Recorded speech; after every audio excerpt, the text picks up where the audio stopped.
ओम नमो भगवते वासुदेवाय। आज के अध्याय में हम आपके लिए लेकर आए हैं माघ मास कथा का 28वां और अंतिम अध्याय। लेकिन उससे पहले आप सभी को बहुत बहुत धन्यवाद। इतना प्यार देने के लिए धन्यवाद और हमसे जुड़े रहने के लिए धन्यवाद। आगे भी हम आपके लिए इसी तरह सभी व्रत त्योहारों की कथाएं, कहानियां और उनकी जानकारियां लाते रहेंगे।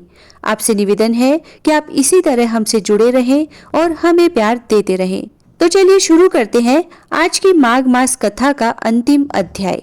वशिष्ठ जी कहने लगे कि हे राजा दिलीप, बहुत से जन समूह सहित अच्छोत सरोवर में स्नान करके सुखपूर्वक मोक्ष को प्राप्त हो गए। तब लोमश जी कहते हैं कि संसार रूपी इस तीर्थ राजा को सब श्रद्धा पूर्वक देखो। यहाँ पर 33 करोड़ देवता आकर आनंद पूर्वक रहते हैं।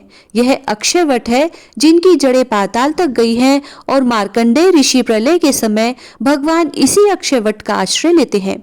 यही शिव जी की प्रिय भगवती भागीरथी है जिसकी सिद्ध लोग सेवा करते हैं।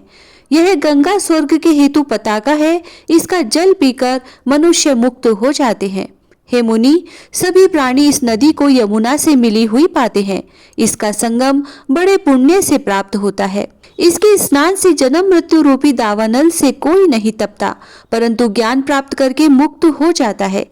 यहाँ पर स्नान करने से सभी प्राणी बिना ज्ञान के भी मुक्त हो जाते हैं।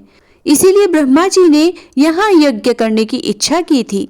इसी संगम में भगवान विष्णु ने स्त्री प्राप्ति की इच्छा से स्नान करके लक्ष्मी जी को प्राप्त किया।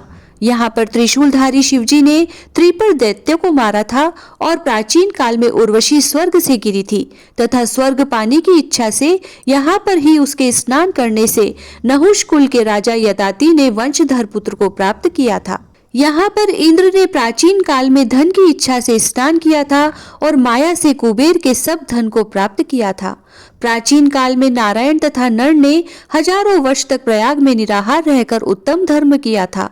यहाँ से जैगाशव्य सन्यासी ने महादेव जी जैसी शक्ति वाले से विजय पाई थी तथा अणिमा आदि योग के अति दुर्लभ ऐश्वर्य प्राप्त किए थे। इसी क्षेत्र में तपस्या करके श्री भारद्वाज सब ऋषियों में सम्मिलित हुए। जिन्होंने भी यहाँ स्नान किया सबको स्वर्ग की प्राप्ति हुई। इसीलिए हमारे विचार से तुम त्रिवेणी में स्नान करो। इस स्नान से पहले किए हुए तुम्हारे सब पाप नष्ट हो जाएंगे और संपूर्ण वैभवों को प्राप्त हो जाओगे। ऋषि के इस प्रकार के सत्य वचन सुनकर सभी त्रिवेणी में स्नान करने लग गए और उसी स्नान करने से सबकी पिशाचता नष्ट हो गई। श्राप से विमुक्त होकर उन्होंने अपना शरीर धारण कर लिया। वेद निधि ने अपनी संतान को देखकर प्रसन्न चित्त होकर लोमशी को संतुष्ट किया और कहा कि आपके अनुग्रह से ही श्राप से विमुक्त हुए हैं। अब आप इन बालकों के योग्य धर्म को कहिए। लोमशी ने कहा कि इस युवा कुमार ने वेदों का अध्ययन समाप्त कर लिया है, इसीलिए इन कन्याओं के प्रीतिपूर्वक कर कमलों को ग्रहण करे। तब लोमश जी तथा अपने पिताजी की आज्ञा से इस ब्रह्मचारी ने 5 कन्याओं से विवाह किया और इन कन्याओं के सब मनोरथ पूर्ण हुए। जिसके घर में लिखा हुआ यह मातम पढ़ा जाता है, सुना जाता है, पूजा जाता है, वहां नारायण ही पूजे जाते हैं। पुष्कर तीर्थ में, प्रयाग में, गंगा सागर में, देवालय में, कुरुक्षेत्र में तथा विशेष करके काशी में इसका पाठ अवश्य करना चाहिए।